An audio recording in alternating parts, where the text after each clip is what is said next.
Welcome my YouTube channel Sagar education classes. आज जो है हम बीएससी थर्ड ईयर का जो मैथ्स का फर्स्ट पेपर है उसका जो चैप्टर है वेक्टर स्पेस, उसका जो है पार्ट 5 जो है कि matrix method of solving homogeneous linear and non homogeneous equations, मतलब समघात तथा असमघात समीकरणों को हल करने की जो आव्यूह विधि है उसको इसमें हल कराएंगे और मेथड भी इसकी सीखेंगे। तो जो रहता है कि ये असमघात समीकरण और समघात समीकरण a11x1 plus a12x2 plus a13x3 से यहाँ पे जो है कि यहाँ पे 1 तो सेम है पर n ही, मतलब कि 1 2 3 उसके बाद की संख्या ही बदल रही, तो यहाँ n तक जाएगा। और जो यहाँ n आ रहा है वही यहाँ पे भी आ रहा है, 2 2 3 3, तो ये भी n ही होगा, n इक्वल टू 0। तो ये इस टाइप से ax इक्वल टू 0 हो जाएगा क्योंकि a और x इक्वल टू 0। तो इसमें फिर हमको इस टाइप में समीकरण दिया रहेगा, उसकी रैंक ऑफ मैट्रिक्स से निकालना है। वह उसकी कोटि से अधिक तो मैट्रिक्स की जाती नहीं हो सकती और उससे कम ही होगी और उसके बराबर हो सकती है। और यदि हमें एकमात्र तुच्छ हल, मतलब कि ये सभी x1, मतलब यहाँ पे a1 है तो a1 a2 और a3 यदि 0 प्राप्त होते हैं तो वह स्वतंत्र होंगे, अन्यथा परतंत्र होंगे। तो इसके लिए हमको जो है कि इसके सवाल देखते हैं कि सवाल क्या होते हैं। तो इसमें लिखा है जांच कीजिए कि सदिश 2 3 1 -1 4 -2 और 1 18 -4 का समुदाय V3R में रैखिकता स्वतंत्र है या परतंत्र है।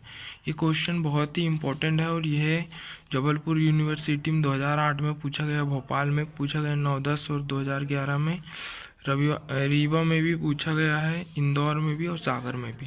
तो ये क्वेश्चन जो है पेपर की दृष्टि से बहुत ही इम्पोर्टेंट है। तो 3 सदिश है जो a1 a2 a3 जो है कि R है, उसमें उस सदिश अदिश में उपस्थित है।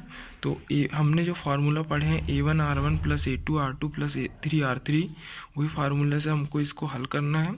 फिर ये हो जाएगा 2a1 minus a2 plus a3 equal to 0।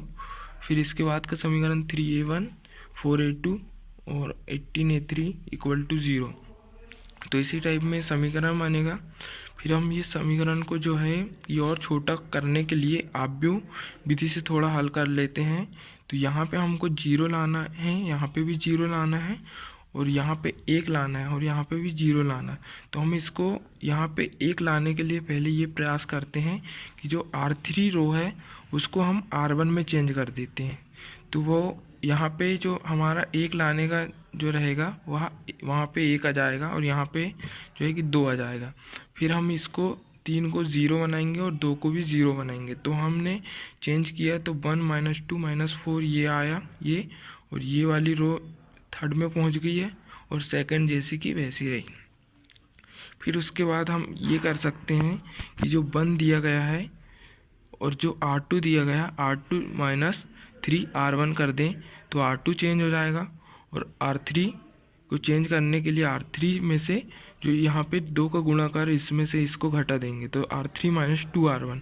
तो इस टाइप से जब करते हैं तो हमारे पास 1 0 0 -2 10 3 -4 30 और 9 ये सब प्राप्त हो जाते हैं। इसके बाद हम देख रहे हैं यहाँ पे कि यहाँ पे भी चेंज कर दें तो इसमें R2 की रो में 10 से डिवाइड कर दें तो यहाँ पे 1 आ जाएगा और यहाँ पे 3 आ जाएगा और ये 3 9 तो जैसे कि वैसे है। फिर हम यहाँ पे 0 लाने की कोशिश करते हैं तो यहाँ पे जो है कि R2 की रो से 3 का मल्टीप्लाई कर इसमें माइनस कर देते, तो R3 -3 R2 कर दे तो यहाँ पे 0 0 आ गया ये, क्योंकि ये 3 है तो 3 में इसमें 3 का इंटू होगा तो 3 9 हो जाएगा और 9 में से 9 माइनस तो 0 आ जाएगा। इसी प्रकार आव्यूह की जाति यहाँ पे हम निकाल के देखेंगे। तो यदि हम यहाँ तो 0 0 आ गया है और हम रैंक ऑफ मैट्रिक्स से निकालते हैं, मतलब कि इसका जो है कि मॉड ए निकालेंगे तो ये सब 0 हो जाएगा थर्ड के लिए। और इसके बाद यदि -2 -4 1 3 के लिए निकालेंगे 2 आ जाएगा। तो इस टाइप से जाति निकल जाएगी।